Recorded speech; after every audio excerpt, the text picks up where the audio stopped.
Hi hello welcome to my YouTube channel. നിങ്ങൾക്ക് എത്ര പേർക്ക് അറിയാമെന്ന് എനിക്കറിയില്ല. ഞാനൊരു മാത്സ് ടീച്ചറാണ്. ഇപ്പോൾ കുട്ടികളുടെ ക്ലാസ്സിൽ നമ്മൾ ചെല്ലുമ്പോൾ ഫസ്റ്റ് അവരുടെ ഒരു ഇംപ്രഷൻ അല്ലെങ്കിൽ ഒരു എക്സ്പ്രഷൻ എന്ന് പറയുന്നത് മാത്സ് ആണല്ലേ. എല്ലാവരും ഒരു മൈൻഡ് സെറ്റ് തന്നെ ക്രിയേറ്റ് ചെയ്ത് വെച്ചിട്ടുണ്ട്, മാത്സ് ഒരു ഡിഫിക്കൽട്ട് സബ്ജക്റ്റ് ആണെന്നുള്ളത്.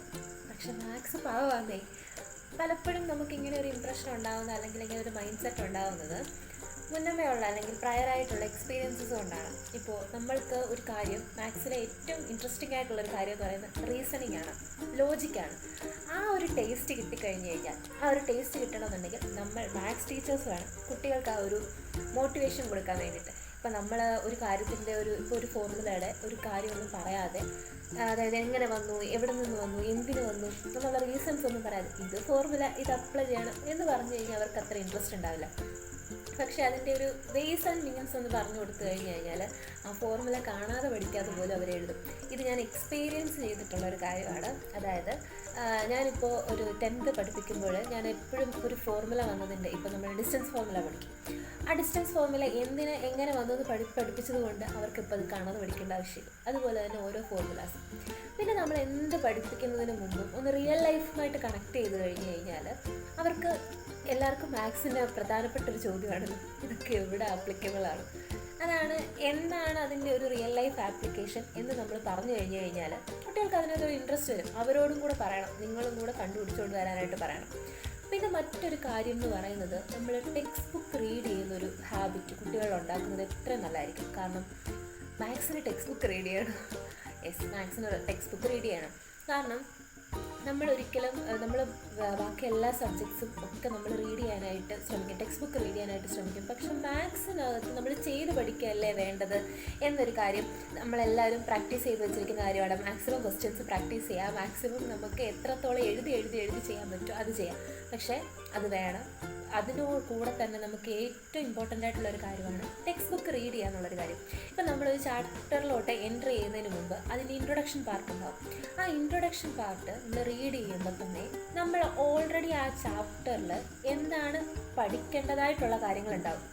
അതുപോലെ തന്നെ ആ ചാപ്റ്റർ പഠിക്കുന്നതിന് മുമ്പേ എന്തൊക്കെ പ്രയർ നോളജ് നമുക്ക് വേണം എന്നുള്ളതും ആ ചാപ്റ്ററിൽ പറഞ്ഞിട്ടുണ്ടാവും.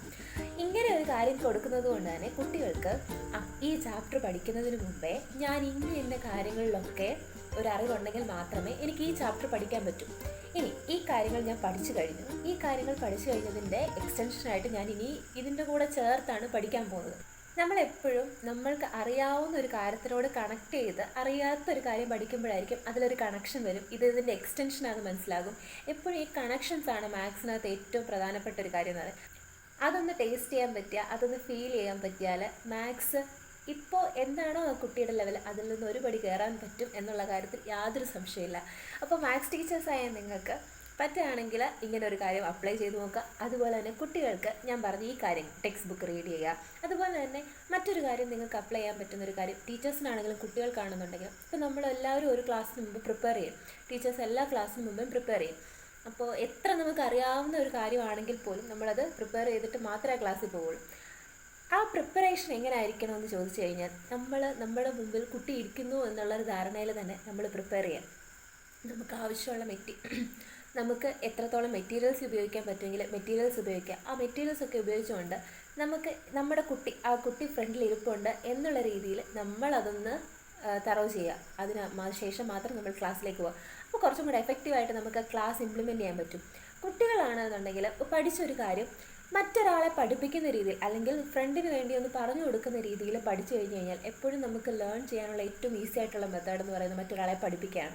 മറ്റൊരാളെ പഠിപ്പിക്കാൻ വേണ്ടി നമ്മൾ ആ കാര്യം പഠിക്കുമ്പോൾ നമ്മൾ അതിൻ്റെ എല്ലാ കോണിലും പോയൊന്ന് ചിക്ക് ചെയ്യും. ബിക്കോസ് എവിടെ നിന്നൊരു ക്വസ്റ്റ്യൻ ചോദിച്ചാലും നമ്മൾക്കത് പറയാനായിട്ട് നമ്മളതിന് ക്ലിയർ ആയിരിക്കണം. അങ്ങനെയൊന്ന് കുട്ടികളാണെന്നുണ്ടെങ്കിലും അങ്ങനെയൊന്ന് ട്രൈ ചെയ്ത് പഠിച്ചു നോക്കും. ടീച്ചേഴ്സ് ഇങ്ങനെയൊന്ന് ട്രൈ ചെയ്ത് നോക്കും. മാത്സ് ഇനി ഒരു പേടി സ്വപ്നമാകാതെ ഇങ്ങനെയൊന്ന് പഠിച്ചു നോക്കും. അപ്പോൾ ഓക്കെ, ബൈ.